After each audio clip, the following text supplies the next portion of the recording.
नमस्कार दोस्तों, स्वागत है आपका आज के मुख्य समाचार में, जिसमें सबसे पहली और बड़ी खबर में आपको बताएंगे कि भारत जोड़ो यात्रा में शामिल होंगी सोनिया गांधी। 2004 की तरह गढ़ में चलेगा उनका जादू। दूसरी बड़ी खबर में जिक्र होगा कि हो गया बड़ा खेला। नितिन गडकरी और रामदेव के बाद अब आरएसएस ने भी मान ली राहुल गांधी की बात। तीसरी बड़ी खबर में आपको बताएंगे कि नफरत की लंका जल जाए, हिंसा का मेघनाद मिट जाए। राहुल गांधी ने देशवासियों को यूं दी दशहरा की शुभकामनाएं। इसी के साथ आपको बताएंगे कि मैसूर में भीगते हुए राहुल गांधी ने दिया भाषण, इसके पीछे हुई जबरदस्त सियासत।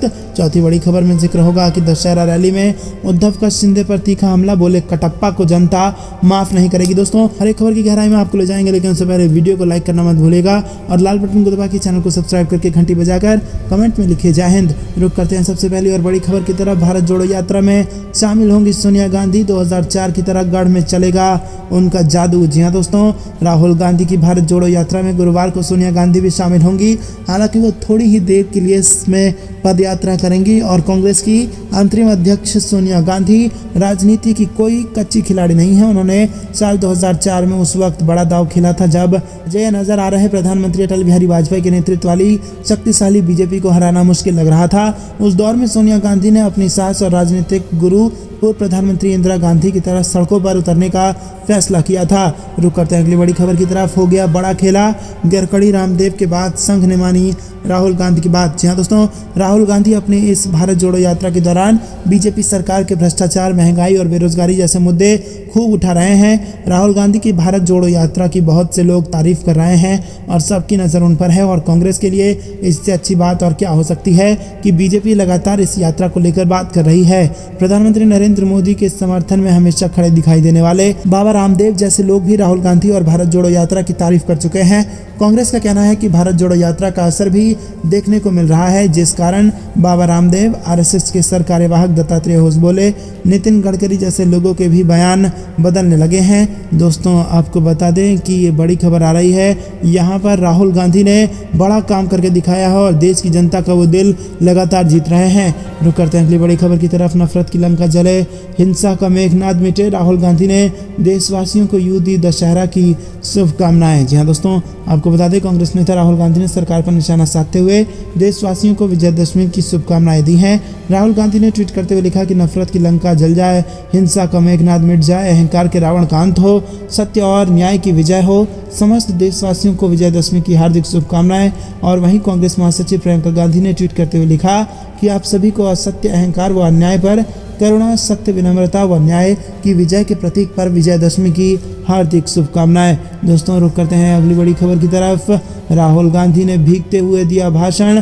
कर्नाटक का दौरा कर रही भारत जोड़ो यात्रा के बीच कांग्रेस नेता राहुल गांधी ने मैसूरू में भारी बारिश के बीच जनसभा को संबोधित किया और राहुल गांधी की यह तस्वीर और वीडियो तेजी से वायरल हो रही है। जनसभा के दौरान राहुल गांधी ने कहा कि भारत जोड़ो यात्रा के माध्यम से देश को एकजुट करने से हमें कोई नहीं रोक सकता। तो दोस्तों, क्या आप भी राहुल गांधी के भारत जोड़ो यात्रा का करते हैं समर्थन? हाँ या ना में अपनी राय बताइए। वीडियो को लाइक करना मत भूलिएगा। रुक करते हैं अगली बड़ी खबर की तरफ। दशहरा रैली में उद्धव का शिंदे पर तीखा हमला, बोले कटप्पा को जनता माफ नहीं करेगी। जी हाँ दोस्तों, दशहरा के मौके पर उद्धव ठाकरे की शिवाजी पार्क में एक जोरदार रैली हुई और उस रैली में उद्धव ठाकरे ने एकनाथ शिंदे पर कई हमले किए।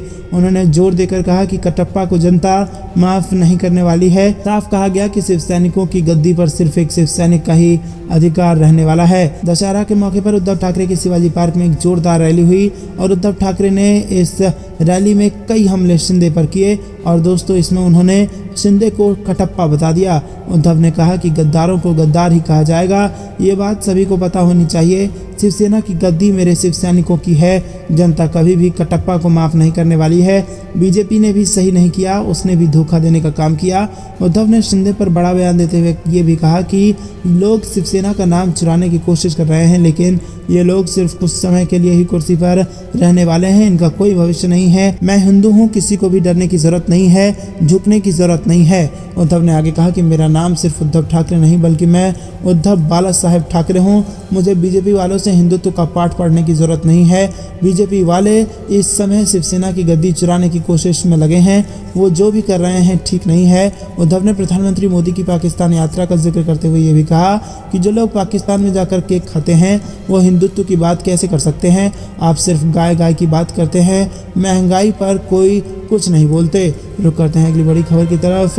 प्रियंका गांधी 10 अक्टूबर को सोलन में करेंगी रैली और हिमाचल में कांग्रेस के चुनाव प्रचार की करेंगी शुरुआत। जी हाँ दोस्तों, कांग्रेस महासचिव प्रियंका गांधी हिमाचल प्रदेश के सोलन में 10 अक्टूबर को एक रैली को संबोधित करेंगी और इस रैली के साथ ही प्रियंका हिमाचल प्रदेश के चुनाव में कांग्रेस के प्रचार अभियान की शुरुआत करेंगी।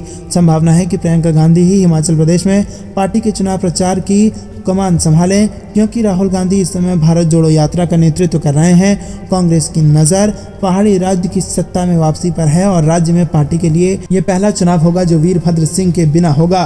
दोस्तों, कांग्रेस ने उनकी पत्नी प्रतिभा सिंह को प्रदेश अध्यक्ष नियुक्त किया है। ऐसे में कांग्रेस सत्ता में वापस आने के लिए आश्वस्त है, क्योंकि रणनीतिकारों को 1985 के बाद से राज्य में वैकल्पिक सरकारों की प्रवृत्ति पर काफी हद तक भरोसा है। रुक करते हैं अगली बड़ी खबर की तरफ। बिहार नगर निकाय चुनाव, पटना हाईकोर्ट के फैसले के खिलाफ सुप्रीम कोर्ट जाएगी नीतीश सरकार। जी हाँ दोस्तों, बिहार में निकाय चुनाव को लेकर पटना हाईकोर्ट के आदेश के खिलाफ बिहार सरकार सुप्रीम कोर्ट का दरवाजा खटखटाएगी। बिहार सरकार पटना हाईकोर्ट के चुनाव रद्द करने के फैसले को सुप्रीम कोर्ट में चुनौती देगी। मंगलवार को हाईकोर्ट के आदेश के बाद राज्य निर्वाचन आयोग ने 10 और 20 अक्टूबर को होने वाले इलेक्शन को रद्द कर दिया है। आयोग ने बताया था कि दूसरी डेट बाद में जारी की जाएगी। दोस्तों, रुक करते हैं अगली बड़ी खबर की तरफ। चुनाव से पहले कांग्रेस ने शंकर सिंह वघेला को दिया घर वापसी का ऑफर, कहा हमेशा स्वागत है। जी हाँ दोस्तों, गुजरात में कांग्रेस के वरिष्ठ नेता अर्जुन मेढ़वाड़िया ने शंकर सिंह वघेला को लेकर ये बड़ी बात कही और कहा कि पार्टी में उनकी वापसी के लिए उनका हमेशा स्वागत है।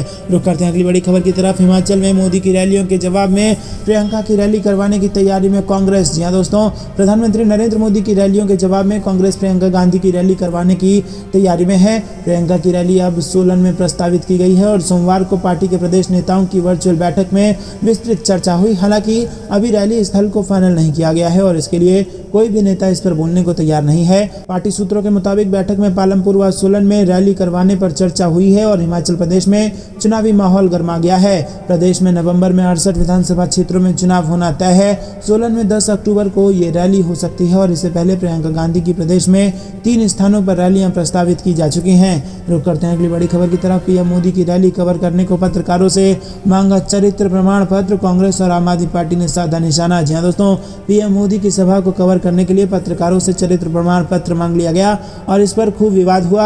आलोचना और बवाल के बाद हिमाचल प्रदेश सरकार ने इस आदेश को वापस ले लिया। यह आदेश बिलासपुर पुलिस अधीक्षक द्वारा जारी किया गया था।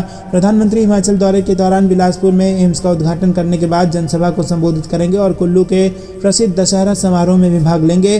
कांग्रेस और आम आदमी पार्टी ने 5 अक्टूबर को प्रधानमंत्री के बिलासपुर जिले के दौरे की कवरेज करने वाले पत्रकारों से चरित्र प्रमाण पत्र पेश करने के आदेश की आलोचना की है। बिलासपुर के पुलिस अधीक्षक दिवाकर शर्मा ने 29 सितंबर को यह आदेश जारी किया था। रुक करते हैं अगली बड़ी खबर की तरफ। एमएसपी के बिना नहीं होगी किसानों का भला, हरी टोपी वालों को करना होगा बड़ा आंदोलन, बुलंदशहर में बोले सत्यपाल मलिक। जी हाँ दोस्तों, आपको बता दें, राज्यपाल पद पर रहते हुए अपने बयानों से केंद्र सरकार को असहज करने वाले सत्यपाल मलिक अब खुलकर सामने आ गए हैं। पूर्व राज्यपाल सत्यपाल मलिक ने मंगलवार को औरंगाबाद क्षेत्र के गांव सेगली में आयोजित किसान महासभा में साफ कहा कि बिना एमएसपी की गारंटी दिए किसानों का भला नहीं होगा। जी हाँ दोस्तों, उन्होंने कहा कि जिस तरह किसानों की एकजुटता ने 3 कृषि कानून वापस कराए हैं, उसी तरह एमएसपी के लिए भी हरी टोपी वालों को एक बड़ा आंदोलन करना होगा। तंज कसते हुए कहा कि किसानों के अच्छे भविष्य के बीच केंद्रीय सरकार का सबसे अमीर दोस्त अडानी ग्रुप आ रहा है। रुक करते हैं अगली बड़ी खबर की तरफ। सीएम अरविंद केजरीवाल ने किया ट्वीट, लिखा गुजरात में सरकार बनी तो 1 मार्च से बिजली फ्री। जी हाँ दोस्तों, आपको बता दें, आम आदमी पार्टी के संयोजक और दिल्ली के मुख्यमंत्री अरविंद केजरीवाल को इन दिनों पूरा फोकस गुजरात विधानसभा चुनाव 2022 पर है और चुनाव को ध्यान में रखते हुए इन दिनों वो गुजरात, अहमदाबाद और अन्य इलाकों में रैलियां और सभाएं कर रहे हैं। वहीं कई दूसरे दलों के कार्यकर्ता आम आदमी पार्टी से जुड़ रहे हैं और इन दिनों गुजरात में त्योहारों का भी मौसम है। गरबा और डांडिया की हर ओर धूम है और इसी बहाने राजनीतिक दल भी लोगों के साथ जुड़ रहे हैं। रुक करते हैं अगली बड़ी खबर की तरफ। मध्य प्रदेश सरकार की नशा मुक्ति अभियान पर भड़के कमलनाथ, सीएम शिवराज पर साध दिया निशाना। जी हाँ दोस्तों, आपको बता दें ये बड़ी खबर आ रही है मध्य प्रदेश की राजनीति से, जिसमें नशेबंदी अभियान पर पूर्व मुख्यमंत्री कमलनाथ ने तीखा हमला किया है। कमलनाथ ने आरोप लगाया है कि जिसकी सरपरस्ती में पिछले 18 साल से नशे का कारोबार फल फूल रहा था, आज वो नशे के अवगुण बता रहे हैं। उन्होंने बड़ा हमला करते हुए कहा कि जिस शिवराज सरकार में आज शराब सस्ती कर घर घर पहुंचाने का पूरा इंतजाम किया गया, वो आज नशे को लेकर बड़ी बड़ी बातें कर रहे हैं। पीसीसी चीफ कमलनाथ ने अपने ट्विटर अकाउंट पर लिखा कि बड़ा आश्चर्यजनक है, जिनकी मध्य प्रदेश में 18 साल से सरकार है, जिनकी सरकार में नशे का व्यापार खूब फला और फूला, वो आज नशे पर उपदेश दे रहे हैं, नशे के अवगुण बता रहे हैं, नशे से होने वाले अपराध बता रहे हैं और नशे के अवैध कारोबार पर कार्रवाई का संकल्प ले रहे हैं। तो दोस्तों, क्या वाकई में भाजपा नशे को लेकर सीरियस है? और अगर सीरियस है तो पिछले 18 साल में भाजपा ने मध्य प्रदेश में क्या किया? क्या ये सवाल पूछा जाना चाहिए? कमेंट में बताइए। रुक करते हैं अगली बड़ी खबर की तरफ। कमलनाथ ने जिलाध्यक्ष को दिया अल्टीमेटम, 2 दिन के भीतर निकाय चुनाव की रिपोर्ट भेजने का दिया निर्देश। 12 अक्टूबर को होगी मंथन बैठक। जी हाँ दोस्तों, मध्य प्रदेश में आगामी विधानसभा चुनाव को लेकर दोनों ही मुख्य पार्टियों ने अपनी कमर कस ली है और भाजपा कांग्रेस दोनों ही राजनीतिक पार्टी अपने वोटरों को साधने में जुट चुकी है। हाल ही में नगरीय चुनाव की समीक्षा के लिए भाजपा ने मंथन बैठक की थी। ये बैठक रातापानी में रखी गई थी और इस बैठक में हारी हुई सीटों को लेकर मंथन किया गया था। इसी कड़ी में मध्य प्रदेश में हुए नगरीय निकाय चुनाव के परिणाम की जानकारी कमलनाथ ने जिला अध्यक्षों से मांगी थी, लेकिन अभी तक कई जिलों से जानकारी नहीं मिली है। रुक करते हैं अगली बड़ी खबर की तरफ। दशहरा में लालू यादव के 15 शेर देख चकराए लोग। पटना के इस पोस्टर में नरेंद्र मोदी और सोनिया गांधी भी। जी हाँ दोस्तों, 10 सिरों वाले दशानन रावण को लोग बुराई का प्रतीक मानते हैं, लेकिन 15 सिर वाले लालू यादव के पोस्टर के जरिए राष्ट्रीय जनता दल ने कुछ अलग संदेश देने की कोशिश की है। ये पोस्टर आरजेडी के ही नेता ने लगवाया है। पोस्टर को आरजेडी के बिहार कार्यालय के ठीक सामने लगाया गया है। इस पोस्टर के मध्य में राजद सुप्रीमो लालू यादव हैं और उन्हें भारतीय जनता पार्टी के विरोध में खड़े तमाम दलों के केंद्र में दिखाने की कोशिश की गई है और इस पोस्टर में भाजपा के विरोध में खड़े सभी नेता को शामिल किया गया है। रुक करते हैं अगली बड़ी खबर की तरफ। बिहार नगर निकाय चुनाव में ओबीसी आरक्षण पर रोक। हाईकोर्ट ने कहा चुनाव आयोग वोटिंग की तारीख आगे बढ़ा सकता है। जी हाँ दोस्तों, पटना हाई कोर्ट ने बिहार में इस महीने होने वाले नगर निकाय चुनाव में ओबीसी ईबीसी आरक्षण पर रोक लगा दी है और आरक्षण के खिलाफ वाली याचिका पर पटना हाई कोर्ट ने मंगलवार को फैसला सुनाया। अदालत ने कहा कि ओबीसी ईबीसी आरक्षण के लिए आरक्षित सीटों को सामान्य से अधिसूचित कर चुनाव कराए जाएंगे और दोस्तों, साथ ही राज्य निर्वाचन आयोग से कहा गया है कि वो मतदान की तारीख आगे बढ़ाना चाहता है तो वो बढ़ा सकता है। पटना हाई कोर्ट के चीफ जस्टिस संजय करोल और एस कुमार की बेंच ने मंगलवार को ये फैसला सुनाया। रुक करते हैं अगली बड़ी खबर की तरफ। पश्चिमी उत्तर प्रदेश में बीजेपी को लगा तगड़ा झटका। नगर पालिका लोनी की चेयरमैन ने थाम लिया आरएलडी का दामन। जी हाँ दोस्तों, गाजियाबाद की नगर पालिका लोनी की चेयरमैन ने राष्ट्रीय लोकदल पार्टी का दामन थाम लिया है, जिसकी वजह से भाजपा पार्टी को वेस्ट यूपी से बड़ा झटका लगा। प्रेस वार्ता में चेयरमैन ने ऐलान किया कि वो जल्द ही एक बड़ी रैली का आयोजन भी करेंगी। रुक करते हैं अगली बड़ी खबर की तरफ। पटना हाई कोर्ट के फैसले पर जेडीयू ने बीजेपी को लपेटा, मिला ये करारा जवाब। जी हाँ दोस्तों, बिहार में नगर निकाय चुनाव में आरक्षण को लेकर पटना हाई कोर्ट के फैसले पर जेडीयू बीजेपी में वार पलटवार शुरू हो चुका है। एक तरफ जहां पटना हाई कोर्ट के इस फैसले को जेडीयू संसदीय बोर्ड के अध्यक्ष उपेंद्र कुशवाहा ने केंद्र के नरेंद्र मोदी की साजिश का परिणाम बताया, तो वहीं बीजेपी ने सीएम नीतीश कुमार पर साजिश करने का आरोप लगाया। रुक करते हैं अगली बड़ी खबर की तरफ। गुजरात में गठबंधन तोड़ने वाली बीटीपी में आम आदमी पार्टी ने लगा दी सेंध, कई नेताओं को तोड़ा। जी हाँ दोस्तों, आपको बता दें कि गुजरात में विधानसभा चुनाव से पहले आम आदमी पार्टी संग गठबंधन तोड़ने वाली भाजपा ट्राइबल पार्टी को बड़ा झटका लगा है। बीटीपी के कई नेता मंगलवार को आम आदमी पार्टी में शामिल हो गए, जिनमें चेतर बासवा भी शामिल हैं। जी हाँ दोस्तों, आपको बता दें चेतर नर्मदा जिले में बीटीपी के प्रमुख नेता थे और बासवा ने सोशल मीडिया के जरिए अपने इस्तीफे का ऐलान किया है। दोस्तों, ये बड़ी सेंध आम आदमी पार्टी ने लगाई है बीटीपी पर। रुक करते हैं अगली बड़ी खबर की तरफ। दशहरे पर होगा फैसला, किस गुट में कितनी जान है। एकनाथ शिंदे और उद्धव ठाकरे की बड़ी तैयारी, पहुंचेंगे 10,000 गाड़ियां। जी हाँ दोस्तों, इस रैली के लिए तैयारियां इतनी जोर पर हैं कि 10,000 वाहनों में कार्यकर्ता मुंबई पहुंचने वाले हैं और इनमें 6,000 सरकारी और निजी बसें भी शामिल हैं और इसके अलावा करीब 3000 कारों का भी बुकिंग किया गया है। रुक करते हैं अगली बड़ी खबर की तरफ। आंध्र प्रदेश के लिए कांग्रेस का बड़ा ऐलान। जयराम रमेश बोले 2024 में बनी सरकार तो देंगे विशेष राज्य का दर्जा। जी दोस्तों, लोकसभा चुनाव को देखते हुए कांग्रेस ने आंध्र प्रदेश को विशेष राज्य का दर्जा देने का वादा किया है। कांग्रेस ने कहा है कि अगर 2024 के लोकसभा चुनाव में उनकी सरकार आती है तो वह आंध्र प्रदेश को विशेष श्रेणी के राज्य का दर्जा देगी। कांग्रेस के वरिष्ठ नेता जयराम रमेश ने कहा कि कांग्रेस ने 2014 में आंध्र प्रदेश के विभाजन के दौरान जो वादा किया था उसे पूरा करेंगे। रुक करते हैं अगली बड़ी खबर की तरफ। गुजराती पिछले 27 साल से भ्रष्ट भाजपा सरकार से आ चुके हैं तंग, अब वो सिर्फ परिवर्तन चाहते हैं, राघव चड्ढा ने दिया ये बयान। जी दोस्तों, गुजरात विधानसभा चुनाव से आम आदमी पार्टी गुजरात के सह प्रभारी और सांसद राघव चड्ढा ने दावा किया कि राज्य के लोग अब परिवर्तन चाहते हैं और इसके साथ ही राघव चड्ढा ने भारी बहुमत से गुजरात विधानसभा चुनाव जीत का दावा किया। उन्होंने कहा कि वो गुजरात में जहां भी जा रहे हैं लोग परिवर्तन की ही बात कह रहे हैं और इस दौरान उन्होंने समाज के विभिन्न वर्गों के साथ बातचीत भी की। बता दें कि सोमवार को सूरत में राघव चड्ढा ने सरदार वल्लभ भाई पटेल की मूर्ति पर पुष्प अर्पित कर उन्हें श्रद्धांजलि दी और एक जनसभा को संबोधित किया। जनसभा को संबोधित करते हुए चड्ढा ने कहा कि इस अभियान के दौरान वो राज्य के विभिन्न कस्बों और गांवों का दौरा कर चुके हैं और हर जगह उन्होंने लोगों को ये कहते सुना है कि उन्हें केवल 3 चीजें चाहिए, परिवर्तन, परिवर्तन और परिवर्तन। तो दोस्तों, क्या गुजरात में आकर रहेगा परिवर्तन? कमेंट में जरूर बताइए। रुक करते हैं अगली बड़ी तरफ। गुजरात चुनाव के बड़े सर्वे में मुसलमानों ने भाजपा से जताई नाराजगी। जी हाँ दोस्तों, यहाँ पर बड़ी खबर आ रही है। एक बड़े सर्वे में ये खुलासा हुआ है कि 95% मुसलमान आम आदमी पार्टी और कांग्रेस को वोट करने जा रहे हैं और भाजपा को मुसलमानों का बहुत कम वोट मिलने जा रहा है। तो दोस्तों, क्या कारण है कि मुसलमानों का वोट भाजपा को नहीं मिलता है और गुजरात में नहीं मिलने वाला है? आप कमेंट में हमें जरूर बताइए। रुक करते हैं अगली बड़ी खबर की तरफ। अध्यक्ष चुनाव के बीच कर्नाटक पहुंची सोनिया गांधी, बेटे के साथ सड़कों पर उतरने की है तैयारी। जी दोस्तों, कांग्रेस अध्यक्ष पद के लिए होने वाले चुनाव से पहले पार्टी की अंतरिम अध्यक्ष सोनिया गांधी सोमवार को कर्नाटक पहुंची। सोनिया सोमवार को कर्नाटक के मैसूर पहुंच गई और वो आगामी 6 अक्टूबर को भारत जोड़ो यात्रा में शामिल होकर अपने बेटे राहुल गांधी के साथ सड़कों पर उतरने की तैयारी में है।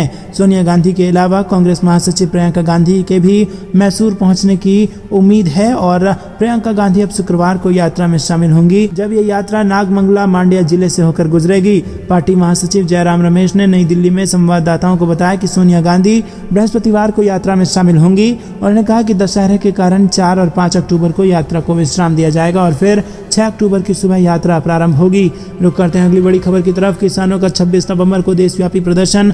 राकेश टिकैत बोले केंद्रीय मंत्री को बर्खास्त कराकर रहेंगे। जी हाँ दोस्तों, भारतीय किसान यूनियन के राष्ट्रीय प्रवक्ता राकेश टिकैत ने लखीमपुर खीरी कांड की पहली बरसी पर कहा कि ना किसान लखीमपुर खीरी कांड को भूले हैं और ना ही वो सरकार को भूलने देंगे और उन्हें केंद्रीय मंत्री अजय मिश्रा टेनी की बर्खास्तगी के अलावा कुछ मंजूर नहीं। उन्होंने कहा कि 26 नवंबर को देश भर में प्रदर्शन होगा और इस प्रदर्शन में भी लखीमपुर खीरी कांड का मामला उठेगा। लखीमपुर खीरी कांड में पहली बरसी पर सोमवार को तिकोनिया क्षेत्र के कौड़ियाला घाट गुरुद्वारा में आयोजित धार्मिक कार्यक्रमों में भाग लेने पहुंचे राकेश टिकैत ने कहा कि 26 नवंबर को सभी राज्यों की राजधानियों में संयुक्त किसान मोर्चा का प्रदर्शन होगा और इस आंदोलन प्रदर्शन में भी तिकोनिया हिंसा का मामला उठेगा। रुक करते हैं अगली बड़ी खबर की तरफ। मुंबई में निकली नफरत छोड़ो भारत जोड़ो यात्रा। शिवसेना समेत एनसीपी और कई दलों ने दिया समर्थन। जी हाँ दोस्तों, कांग्रेस सांसद राहुल गांधी द्वारा शुरू किए गए भारत जोड़ो यात्रा की तर्ज पर मुंबई कांग्रेस की तरफ से गांधी जयंती के अवसर पर नफरत छोड़ो भारत जोड़ो यात्रा की शुरुआत की गई है। मुंबई के अगस्त क्रांति मैदान से इस यात्रा की शुरुआत की गई है। मंत्रालय के सामने बने महात्मा गांधी की प्रतिमा पर पहुंचकर यात्रा को खत्म किया गया। मुंबई कांग्रेस की तरफ से आयोजित इस यात्रा में बीजेपी, आम आदमी पार्टी, एआईएमआईएम के नेताओं को छोड़कर Samajwadi party, NCP, CPI, Uddhav गुट से शिवसेना सांसद अरविंद सावंत के साथ साथ महात्मा गांधी के परपोते तुषार गांधी भी शामिल रहे। पूरी यात्रा के दौरान गौर करने वाली बात यह रही कि मुंबई कांग्रेस एक तरफ विपक्षी एकता का नारा देती रही, लेकिन यात्रा में महाविकास अघाड़ी सरकार के समय घटक दल के रूप में शामिल राष्ट्रवादी कांग्रेस पार्टी के बड़े नेता इसमें नजर नहीं